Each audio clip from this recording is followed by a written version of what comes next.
How should people learn to get less distracted by status games in that way? I think it just helps to see that status games don't matter as much as they used to. In old society, let's go back hunter-gatherer times, there was no such thing as wealth. You just had what you could carry.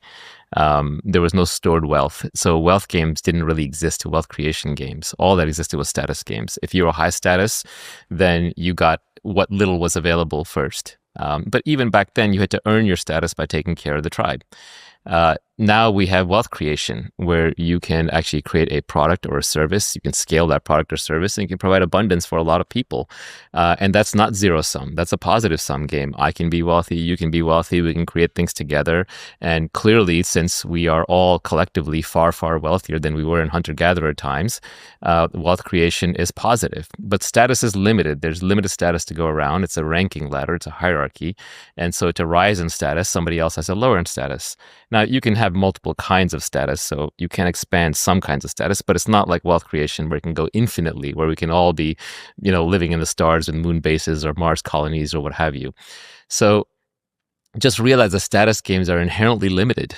They're always combative.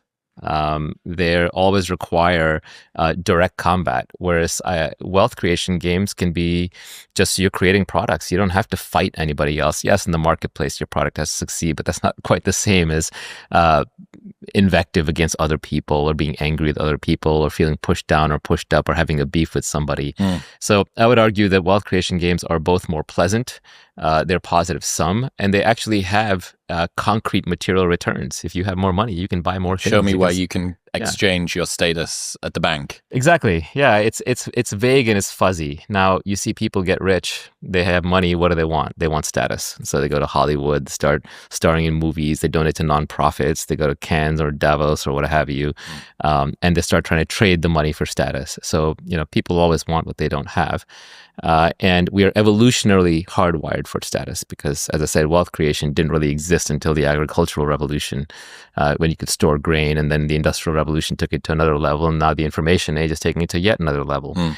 But there's never been an easier time to make money. Yes, it's still hard, but there's never been an easier time to create wealth because there's so much leverage out there. There's so much opportunity. You still have to go find it. It's not easy. It's not going to fall on your lap, and you have to learn something and know something and do something interesting. But nevertheless, it's possible to many more people. A few hundred years ago, you were born a serf, you were going to die a serf. There was almost no way out of that. That's changed. And so I would argue